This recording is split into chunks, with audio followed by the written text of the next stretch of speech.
नमस्कार, the India top देख रहे हैं आप। सबसे बड़ी खबर बताने जा रहा हूं। खबर जो है वो शराबबंदी को लेकर जो समीक्षा बैठक चल रही थी 7 घंटे की। सोचिए कितना लंबा चर्चा हुआ है बिहार में शराबबंदी को सख्ती से लागू करने के लिए। तमाम जिला के डीएम, एसपी से लेकर सभी उच्च अधिकारी, सभी विभाग के सचिव, साथ ही साथ बिहार के कई बड़े नेता, मंत्री और खुद बिहार के मुख्यमंत्री नीतीश कुमार इस समीक्षा बैठक में मौजूद थे। आपको बता दें कि दीपावली के कुछ दिनों पहले से बिहार के कई जिलों में, जैसे चंपारण हुआ, बेतिया, मुजफ्फरपुर, गोपालगंज जैसे जिलों में 2 दर्जन से अधिक मौतें हो चुकी हैं जहरीली शराब पीने से। कई परिवार उजड़ गए। कई ऐसे लोग हैं जो आज भी अस्पताल में जिंदगी और मौत के बीच जूझ रहे हैं। कितनों के आंख की रोशनी चली गई। तो उन सभी लोगों के दर्द को देखते हुए लगातार विपक्ष के द्वारा हमला भी किया जा रहा था। सीएम नीतीश कुमार ने इस समीक्षा बैठक को बुलाई थी। आज 16 नवंबर है। आज 1 साल पूरा हुआ है शपथ लिए हुए नीतीश कुमार को। 2020 के 16 नवंबर को उन्होंने 7वीं बार बतौर मुख्यमंत्री शपथ लिया था और शराबबंदी उनका एक बेहद अहम स्कीम माना जाता है। 5 साल पूरा हो चुका है, 5.5 साल आप कह सकते हैं, और इसके बावजूद बिहार में अगर शराब मिल रही है और जहरीली शराब मिल रही है, मतलब लोकल स्तर पर उसे बनाया जा रहा है। तो इन सभी मामलों को देखते हुए आज समीक्षा बैठक की गई थी और अब वो समीक्षा बैठक खत्म हो चुकी है और जो 10 बड़े पॉइंट्स निकल कर सामने आए हैं जिस पर मुख्यमंत्री ने अपनी बात रखी है वो आपसे मैं साझा कर देता हूं। देखिए, पहला मुद्दा जो उनके द्वारा उठाया गया है कि बॉर्डर इलाके में शराब मिलने पर बॉर्डर को ब्लॉक किया जाएगा। और यह मद्य निषेध के बिंदु में बहुत ही महत्वपूर्ण निर्देश दिए गए हैं माननीय मुख्यमंत्री द्वारा और बिल्कुल कड़ी कार्रवाई करने का निर्देश दिया गया है। 11 बजे से 6 बजे तक ये बैठक चली और उसमें कुछ महत्वपूर्ण निर्देश जो दिए गए, सर्वप्रथम तो जिस थानों में कोई कार्रवाई नहीं की गई है उसको आइडेंटिफाई करके और यह स्टडी करना कि जब पूरे राज्य में कार्रवाई हो रही है तो पिछले 3-4 साल में कोई कार्रवाई जिस थानों पर नहीं हुई है तो उसको आइडेंटिफाई किया जाए और कार्रवाई किया जाए। जो बॉर्डर एरिया से जो जिस रूट से स्मगलिंग होता है शराब का उसको आइडेंटिफाई किया जाए, उसे प्लग किया जाए। इंटेलिजेंस गैदरिंग सबसे इम्पॉर्टेंट है और एक्शनेबल इंटेलिजेंस लेते हुए उनको देखा जाए कि कहीं अगर सरकारी कर्मी कोई अगर किसी की मिलीभगत है तो उस पर कड़ी कार्रवाई का निर्देश दिया गया है और सरकारी कर्मी को बिल्कुल नहीं बख्शने का आदेश दिया गया है, किसी को माफ़ नहीं करना है। रिकवरी का शिफ्टिंग अगर बॉर्डर डिस्ट्रिक्ट से अंदर के डिस्ट्रिक्ट्स में हो रहा है तो यह समझना है कि बॉर्डर डिस्ट्रिक्ट में क्यों नहीं हो रहा है। अगर कोई केंद्रीय स्तर से टीम जाती है जिलों में और उसके द्वारा वहां रिकवरी किया जाता है तो स्थानीय स्तर के पदाधिकारियों पर भी कार्रवाई होनी है।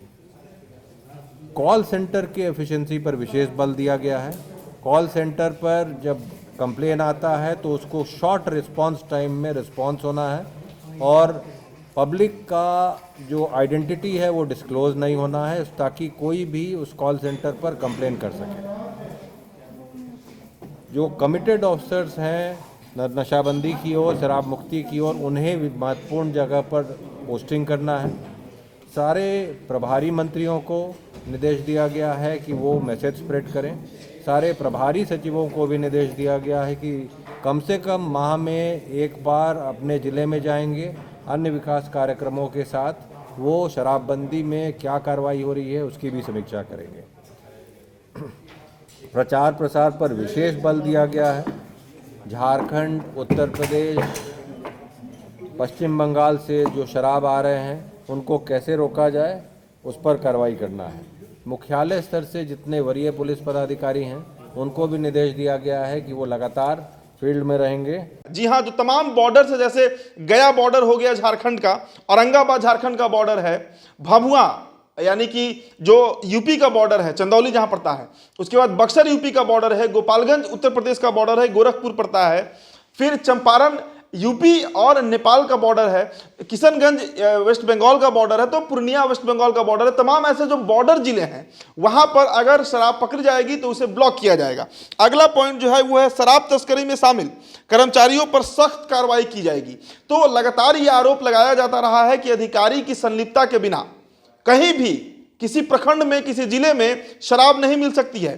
तो उस मामले को ध्यान में रखते हुए नीतीश कुमार ने ये फरमान जारी किया है कि अगर किसी भी अधिकारी की संलिप्तता पाई गई तो उनकी नौकरी खतरे में आ सकती है। कुल 206 लोगों को सेवा से बर्खास्त किया गया है, जिसमें 2 इंस्पेक्टर हैं, 30 सब इंस्पेक्टर हैं, 37 एएसआई हैं, 128 सिपाही हवलदार हैं और 9 जो हैं वो चौकीदार दफादार हैं। इसके अलावा कुल 245 लोगों को वृहद सजा दी गई है, जिसमें जो है वो जिसमें हमारे सब इंस्पेक्टर्स भी हैं, इंस्पेक्टर्स भी हैं और इसके अंदर सहनी भी हैं, सिपाही भी है और हवलदार भी है। इसके अतिरिक्त वर्तमान में अभी 654 डिपार्टमेंटल एक्शन अभी भी चल रहे हैं।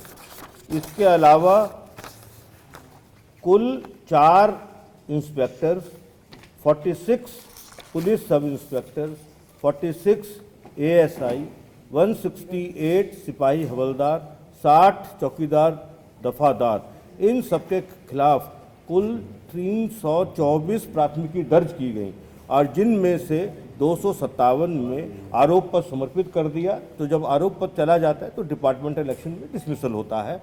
और इस पूरे आंकड़े से ये बिल्कुल क्लियर है कि कार्रवाई में कोई कमी नहीं है। एक बिंदु और कहना चाहूँगा उदाहरण के साथ, गोपालगंज की जैसे घटना हुई है, उस घटना में कम से कम 3 लोग को जस्ट 15-20 दिन पहले ही जेल भेजा था, वो बेल करा के आए हैं। इनफैक्ट उन 3 लोगों में से एक की मृत्यु भी हो गई। तो ये एक बहुत बड़ा चैलेंज है। ये चैलेंज सभी के लिए है कि लोग जो हैं पुलिस के द्वारा गिरफ्तार करने के बाद जब जेल में भेज दिए जाते हैं तो वो बेल करा करके वापस आके उसी काम में लिप्त होते हैं। ये एक बहुत बड़ा चैलेंज है।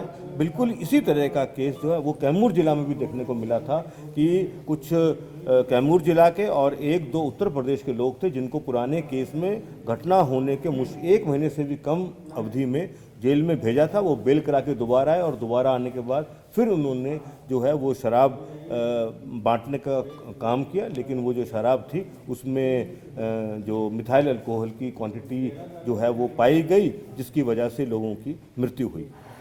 तो मैं ये पूरे दृढ़ निश्चय से आप सबके सामने कह रहा हूँ कि हमारी ओर से या हमारे जो पदाधिकारी हैं, हमारे जो कर्मी हैं, वो सब लोग कमिटेड हैं, लेकिन कुछ लोग ऐसे हमेशा से रहे हैं और हमेशा रहेंगे। इसके अलावा जो अगला पॉइंट है वो है प्रभारी मंत्री व सचिव जिले में हर महीना समीक्षा करेंगे। जो तमाम प्रभारी मंत्री हैं, सचिव हैं, उन्हें हर जिला में हर महीना करना पड़ेगा समीक्षा, यानी एनालिसिस होगा। अगला जो चौथा पॉइंट है वो है कि इंटेलिजेंस मशीनरी को दुरुस्त किया जाएगा। जो इंटेलिजेंस सरकार का होता है विभाग जो है उसे मजबूत करने की बात की जा रही है, यानी किसी भी स्थिति में किसी भी बॉर्डर से शराब बिहार नहीं पहुंचना चाहिए, और अगर बिहार पहुंचता है तो उसे राजधानी पटना नहीं पहुंचना चाहिए। जहां पर है वहीं उसे पकड़ना होगा और इसमें पूरी मदद करेगा जो इंटेलिजेंस विभाग है। इसमें सबसे जो इम्पोर्टेंट बात है वो ये है कि एक तो अपनी इंटेलिजेंस मशीनरी को गेयरअप करना है। हमारी जो इंटेलिजेंस मशीनरी है वो पुलिस हेडक्वार्टर्स के लेवल पर भी है और डिस्ट्रिक्ट लेवल पर भी है, और उनसे एक्शनेबल इंटेलिजेंस जनरेट करवा के और लगातार जो है वो रेड्स करनी है। लगातार जो शराबबंदी में विरोध उत्पन्न कर रहे हैं या शराब का व्यापार करने की कोशिश कर रहे हैं, उन पे सख्त से सख्त कार्रवाई करनी है। अगर हमारी सेंट्रल टीम यहाँ से जाती है स्पेसिफिक इन्फॉर्मेशन पर किसी भी ज़िले में कि और उसके किसी भी थाने में, और वो सेंट्रल टीम के द्वारा अगर किसी प्रकार की कोई रिकवरी होती है तो संबंधित थाना प्रभारी को तत्काल निलंबित किया जाएगा और शो कॉज जो है वो हायर फॉर्मेशन पर भी किया जाएगा और जिम्मेदारी फिक्स होगी। ये दूसरा पॉइंट है। तीसरा पॉइंट ये है कि जो हमारा क्राइम की प्राइमरी ड्यूटी जो है, क्राइम कंट्रोल करने की, लॉ एंड ऑर्डर मेंटेन करने की, वो प्राइमरी ड्यूटी को किसी भी तरह से डाइल्यूट नहीं होने देना है और इस ड्यूटी के साथ साथ बहुत ही मजबूत तरीके से बिल्कुल कमिटमेंट से ओनरशिप लेकर जो प्रोहिबिशन के जो लॉज हैं उसको एनफोर्स करना है, हर लेवल पर एनफोर्स करना है। जो वायलेटर्स हैं उन पे बहुत ही सख्त कार्रवाई करनी है। जैसे कि अगर किसी एसएचओ की शिकायत आती है तो 10 वर्ष के लिए उसे जो है वो एसएचओ का पद दोबारा नहीं देने की बात है। और अगर किसी का डायरेक्ट टाइप का कनाइवेंस आ जाता है तो उसकी जो है उसे सीधा डिपार्टमेंटल एक्शन करके उसे डिसमिस करना है। इसके अतिरिक्त मुख्यालय लेवल पर हर ऑल्टरनेट डे पर DGP, ACS home, excise commissioner हैं और आईजी प्रोहिबिशन है, उनके स्टाफ हैं, उनको रिव्यू करते रहना है कि जो भी डायरेक्शंस दी जा रही हैं वह डायरेक्शन किस हद तक ज़मीन पे उतर रही हैं और इंश्योर करना है कि जो भी डायरेक्शन दी जा रही हैं वो हर हालत में ज़मीन पर उतरे। पांचवा पॉइंट है कि सेंट्रल टीम राज्य भर में करेगी छापेमारी। तो सेंट्रल टीम है वो पूरे राज्य में तत्पर रहेगी और लगातार वो छापेमारी करेगी। छठा पॉइंट है सेंट्रल टीम की छापेमारी में बरामदगी पर एसएचओ को सस्पेंड किया जाएगा। सेंट्रल टीम की जो छापेमारी होगी उसमें अगर जो थाना अध्यक्ष होते हैं, एसएचओ होते हैं, वो संलिप्त पाए जाएंगे तो उनकी बर्खास्तगी की जाएगी। या अगर उनके जानकारी में भी ये बात नहीं है कि शराब क्यों उनके जिले में, माफ कीजिएगा, उनके थाना के क्षेत्र में बिक रहा है, तब भी उनकी सस्पेंशन हो जाएगी। सातवां पॉइंट, होम डिलीवरी को लेकर अभियान और सख्त कार्रवाई की जाएगी। देखिए, लगातार होम डिलीवरी की बात कही जाती है जो तमाम बिहारी हैं उनके द्वारा। कई लोग, हमने पब्लिक ओपिनियन किया, उसमें होम डिलीवरी का हमेशा चर्चा हो जाता है। तो उसे लेकर ये बात नीतीश कुमार के कान तक पहुंच गई है और उसे भी लेकर अब सख्ती बढ़ती जाएगी। आठवां पॉइंट, मुख्यालय में डीजीपी से लेकर बड़े अफसर पर भी शो कॉज, यानी अब डीजीपी जो बिहार के हैं उन पर भी नकेल कसा जाएगा अगर शराब के मामले में किसी भी अधिकारी की जो उनके अंडर काम कर रहे हैं संलिप्तता पाई जाएगी। नौवां पॉइंट है कि चौकीदार को गांव में शराब की सूचना देनी होगी। वो जो बिंदु है वो ये है कि जो चौकीदार की बुनियादी जिम्मेदारी है गांव के हर तरह, गांव में जो भी गलत काम हो रहा है और इंक्लूडिंग शराब के बारे में भी कोई सूचना है वो उन्हें हर हालत में देना है।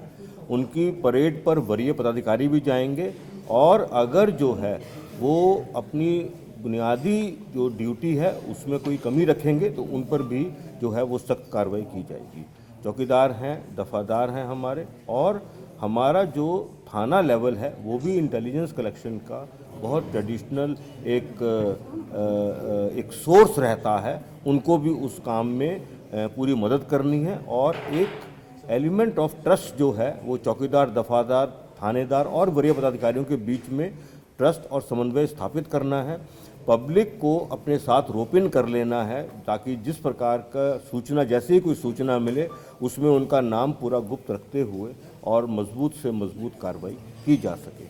यही अभी बुनियादी बातें हैं, इन पर जो डायरेक्शंस हैं वो दिए गए हैं। इनका इम्प्लीमेंटेशन बिल्कुल सीरियसनेस से और इसके वायलेटर्स पे बहुत सख्त कार्रवाई करने की जो निर्णय हैं वह हुए हैं। निर्णय ये पहले भी थे, इनका इम्प्लीमेंटेशन पहले भी हुआ है। अब इन निर्णयों पर और सख्ती से इम्प्लीमेंटेशन करने की बात। उन्हें इसकी सूचना समय समय पर जो लोकल थाना होगा उसे देना होगा। और अंतिम पॉइंट है कि सूचना नहीं देने पर चौकीदार पर सख्त कार्रवाई की जाएगी। यानी कोई भी हो, सचिव हो, डीजीपी हो, डीएसपी हो, एसपी हो, अधिकारी हो, अंचला अधिकारी हो, कोई भी हो, या फिर एक एसएचओ ही क्यों ना हो, या फिर एक हवलदार ही क्यों ना हो, कोई भी अगर शराब के मामले में पकड़ा जाता है तो उस पर सख्त से सख्त कार्रवाई की जाएगी। बिल्कुल साफ कर दिया गया है नीतीश कुमार के द्वारा और इस पर कड़ाई होनी भी चाहिए। आखिर जो मौतें हो रही हैं इस साल की, अगर हम रिपोर्टेड केसेस की बात करें तो लगभग 100 से ऊपर यह आंकड़ा है। उन 100 जिंदगियों को किसने ले लिया, कि किसके कारण उनकी मौत हो गई, इन्हीं बातों को ध्यान में रखते हुए समीक्षा बैठक बुलाई गई थी जिसे ये 10 बेहद अहम पॉइंट निकल कर सामने आए हैं। परिणाम क्या निकलता है ये आने वाले दिनों में ही पता चलेगा, लेकिन मुख्यमंत्री के द्वारा बहुत सख्ती से ये आदेश दे दिए गए हैं। फिलहाल इस खबर में इतना ही। आप बने रहिए द इंडिया टॉप के साथ। बहुत बहुत शुक्रिया।